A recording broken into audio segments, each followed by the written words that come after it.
The music started. The violinist played her favorite song, Can't Help Falling in Love. The crowd rose to their feet, phones lifted. Everyone turned toward the church doors. They were waiting for Kioma. It was supposed to be her moment, her fairy tale, her beginning. A 29-year-old nurse from a conservative Nigerian-American family, raised to believe that marriage was sacred and that today would be the happiest day of her life.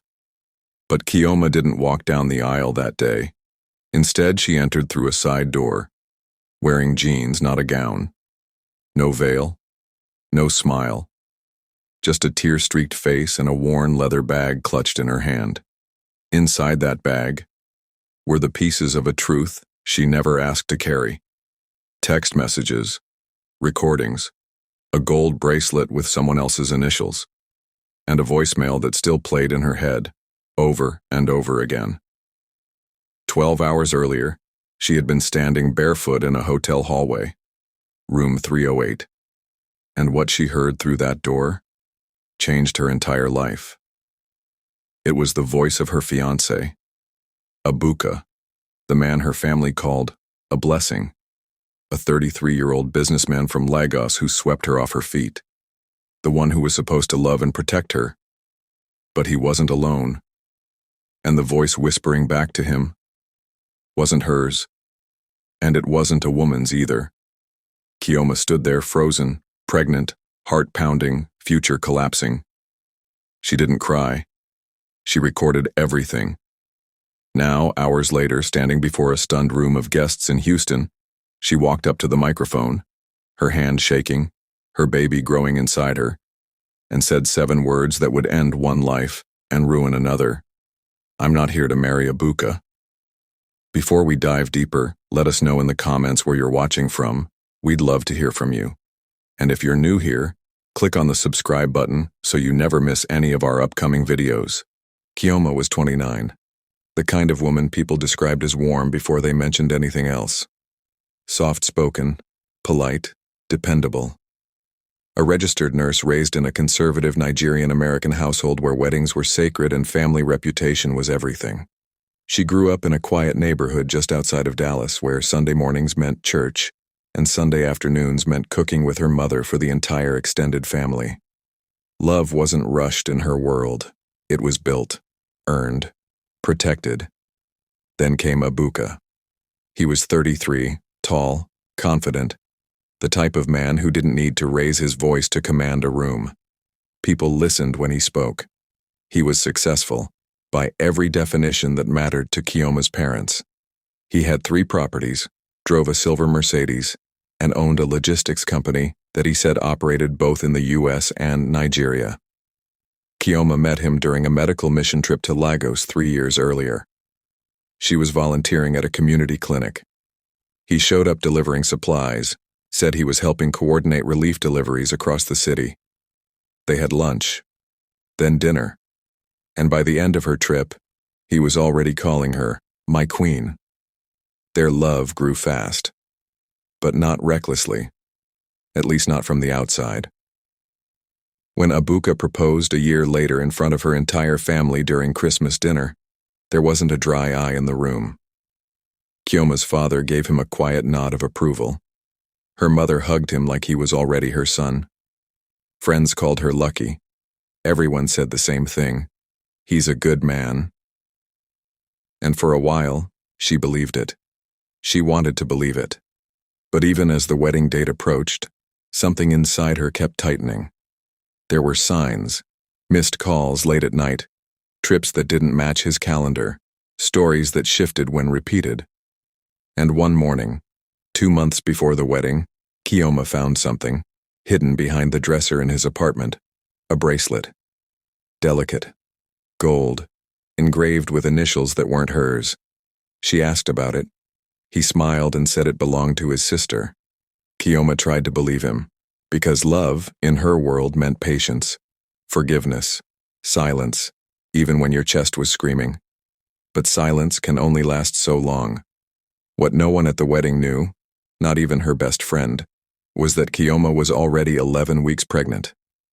A child she hadn't told Abuka about. A child she wanted to bring into a world built on truth. But what she overheard in room 308 was not truth. It was a performance. Laughter. Pet names. Two voices wrapped in secrets. One of them belonged to the man who swore to protect her heart. Everyone thought Abuka was loyal, but a whisper on the other side of a hotel room door would shatter that image forever. Would you have gone through with the wedding or walked away like Kioma did? Let us know in the comments. And if you haven't yet, subscribe so you never miss a moment of what's next. 3 years earlier, the first time Kioma met Abuka, he smiled like he already knew her. It was during a medical mission trip to Lagos. She was working at a community clinic, exhausted, jet-lagged, and barely able to focus when he walked in carrying bottled water and cartons of medicine labeled with her program's logo. He said he ran logistics for local supply chains, that his company supported nonprofit efforts, that he respected what she was doing. They talked for 5 minutes, then 10. By the end of the week, he was picking her up from the clinic in the evening and walking her back to the hostel at night. She tried to keep it casual. Her church friends warned her not to move too fast. But Abuka had a way of making everything feel like it was already meant to be. He listened closely, remembered the names of her siblings, texted her, "Good morning, sunshine," every single day after she got back to the US, and when he flew into Dallas 3 weeks later just to take her to dinner, her family couldn't stop talking about how serious he seemed. Intentional, God-fearing, solid. For Kioma, who'd never had a man pursue her with that kind of intensity, it felt like a blessing. She'd waited her whole life for someone who saw her. Abuka made her feel chosen. Within 6 months, he proposed with a diamond ring that her cousin Linda insisted looked like it cost at least 3 months' salary. Linda was the family's unofficial wedding planner, hype woman, and gossip channel all rolled into one. She was the first to post the ring photo to Instagram. The first to say, "Girl, don't waste time. Marry that man before someone else does." She said it jokingly, but Kioma felt the pressure underneath. Everyone did. The wedding date was set for March, a beautiful venue just outside Houston, Nigerian traditions on Friday, Western ceremony on Saturday, a perfect blend of both worlds. But as the big day got closer, small things started to feel off. Kioma would find his phone on silent during long dinners, flipped face down on the table. She once caught a message pop up from a contact saved as Emeka Warehouse, but when she asked who that was, Abuka shrugged and changed the subject. She noticed he always stepped outside to take certain calls, late-night ones, calls he claimed were from vendors in Nigeria, dealing with shipping problems due to time zone differences. Kioma believed him, or at least she tried to. Then came the bachelor party. It was supposed to happen the weekend before the wedding. Just the guys, rented cabin, fishing trip, nothing wild. But 3 days before they were meant to leave, Abuka canceled the whole thing. Said there was a family emergency he didn't want to talk about. When she asked more, he snapped. Told her to stop nagging, that he was overwhelmed, that she should trust him. That word, trust, kept echoing in her head. Still, she brushed it all aside, told herself nerves were normal, that maybe she was just overthinking everything because of the pregnancy.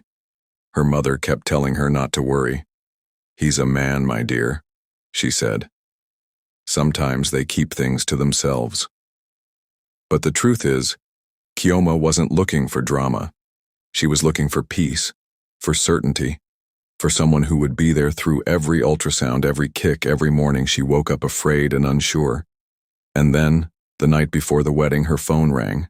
It was a hotel clerk, a soft-spoken man asking if she still needed the key she'd requested for room 308. She hadn't requested any key, and that's when it all started to unravel. Kioma brushed off the signs. Until the night before the wedding, when one phone call changed everything. The day before the wedding, everything was supposed to be simple.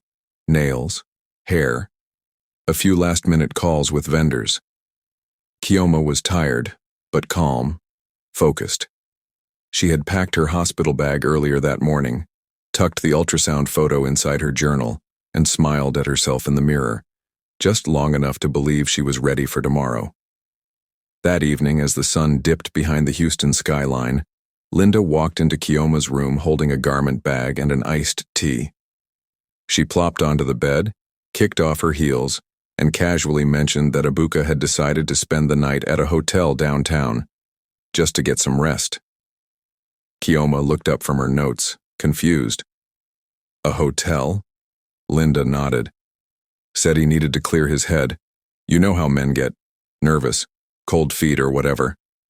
Keoma smiled politely, but inside her mind raced. He hadn't mentioned anything about staying at a hotel. No text, no call, nothing. That night, after everyone had gone to sleep, Keoma sat at the edge of the bed rubbing her belly. She reached into the drawer, pulled out a blank card, and began to write. Abuka, tomorrow we become a family. I forgive whatever has happened in the past. I just want peace. For us and for the baby. I love you. K. She folded the note and slid the ultrasound photo inside. Then she called an Uber. She didn't text him, didn't say she was coming. She wanted it to be a surprise. Something sweet. Something grounding. She imagined slipping the envelope under his door, letting him know silently that she still believed in them. The Uber pulled up to the front of the downtown hotel, a sleek lobby, soft jazz playing overhead. She walked to the desk, holding the envelope in both hands. Hi, I'm here to drop something off for my fiancé, Abuka. He checked in earlier today. The receptionist glanced at the screen, then hesitated. Oh, Mr. Abuka. Yes, he's already upstairs. Then quieter. He has a guest with him right now. Keoma blinked. A guest? The clerk nodded. Yes, ma'am.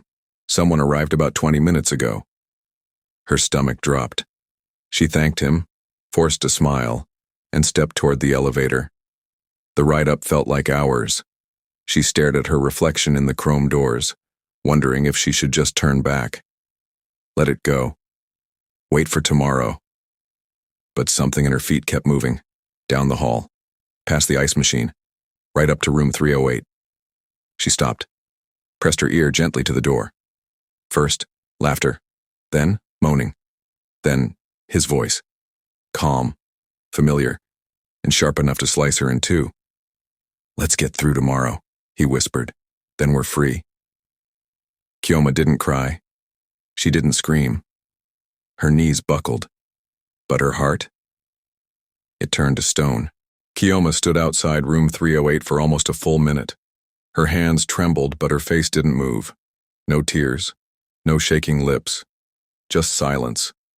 The kind of silence that comes right before something breaks inside you. She turned and walked away, slowly, deliberately, down the hallway, into the elevator, past the front desk, through the lobby doors. The envelope she had written, the note, the ultrasound photo, was still in her hand. She didn't tear it up. She folded it in half and tucked it into her purse, not out of love, but for proof. Outside, the air was warm, humid. Houston nights in March always held a certain heaviness. She stood at the edge of the curb, opened her phone, and pressed record. Her voice was steady, cold. This is Keoma Easy, she said. It's the night before my wedding, March 11th. I went to visit my fiancé, Abuka, at the Hyatt downtown, room 308. I heard him inside, with another man. I have recordings. She stopped the memo, saved it, backed it up to her Google Drive. Then she texted Linda. 3 words. Don't cancel yet. She didn't offer any explanation, and she knew Linda would be confused, maybe even worried. But Keoma wasn't interested in sympathy. Not yet. When she returned to the bridal suite, she didn't speak. She didn't collapse onto the bed or break down in front of her friends. She just stood at the mirror and looked at herself. This wasn't the first betrayal she'd witnessed in her life. Her father had once been caught in a quiet scandal back in Nigeria. Her mother found out, but never confronted him in public.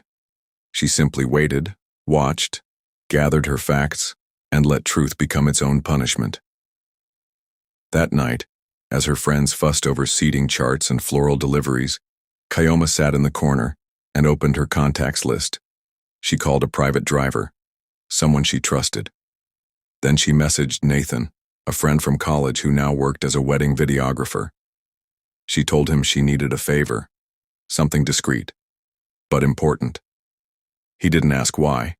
He just agreed. The next morning, she woke before the sun rose, showered, dressed, ate half a banana. Then she packed 2 outfits, the wedding gown everyone expected, and something else. Kioma didn't cancel the wedding. She made it unforgettable. The morning of the wedding was bright and still. Houston skies clear, soft wind brushing against white canopies and flower petals strung above rows of ivory chairs.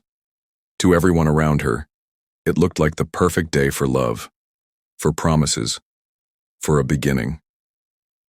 Kioma smiled when the makeup artist asked if she was excited. She laughed softly when Linda scolded the caterers for arriving 10 minutes late. From the outside, she was the picture of a calm bride. But inside, every breath she took was calculated. Every blink, every pause, every step, measured. Linda hovered nearby, tossing glances Kioma's way between managing vendors and double-checking centerpieces. At one point, she whispered, "You're so quiet, Kio, you okay?" Kioma nodded slowly. "Just tired," she said. "Didn't sleep much." Linda smiled, gave her a squeeze, and rushed off again, assuming it was just wedding day nerves. At 10:41 a.m., Abuka sent a text.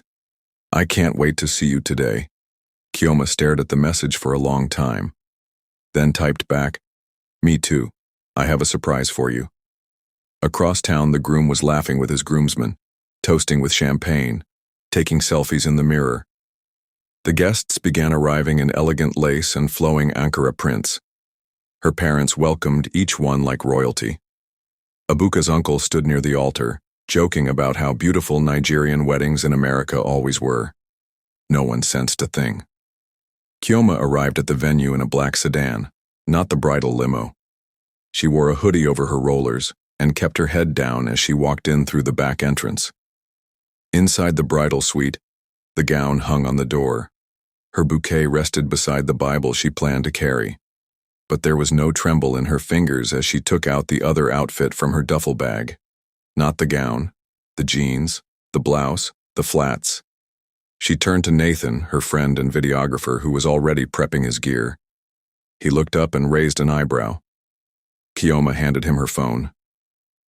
"I want you to film everything," she said. "From the moment I walk in, but especially his face when I walk in." Nathan hesitated. "You sure?" Kioma didn't flinch. "Start rolling the moment the music plays." By noon, every seat was filled. The pianist was cued. The officiant was ready. Linda stood at the doors ready to signal Kioma's entrance. She turned, expecting to see a bride in white. But what walked through that door wasn't a bride. Gasps whispered through the crowd as Kioma stepped into the room, not in white, but in a tailored red suit. Bold, defiant, radiant in a way no one expected. Her hair pinned back, her makeup untouched since morning. In her left hand, a wireless microphone. In her right, a flash drive. The pianist faltered, hands freezing mid-chord. Abuka, standing at the altar, blinked twice. At first, he thought it was a mistake, a joke, some bridal entrance twist he wasn't aware of. But the look on Kioma's face told him everything. She didn't come here to marry him. She came to reveal him. She didn't smile, didn't wave. She walked calmly, past the rows of guests, past her aunties gripping handbags tighter, past old friends who had flown in from out of state, past Linda who stood frozen at the door with tears in her eyes. Kioma reached the front, turned, faced the crowd. Then she spoke.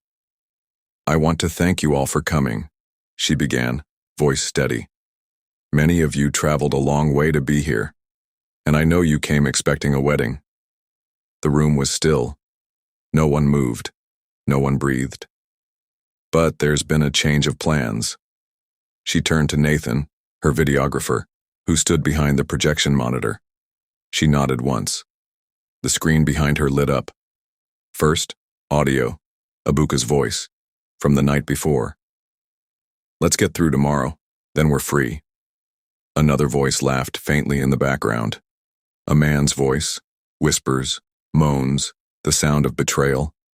Then, video footage, Kioma in the hotel hallway, time-stamped. 11:17 p.m. Her hand trembling as she held her phone up to room 308, a silent witness to what was happening just inches away.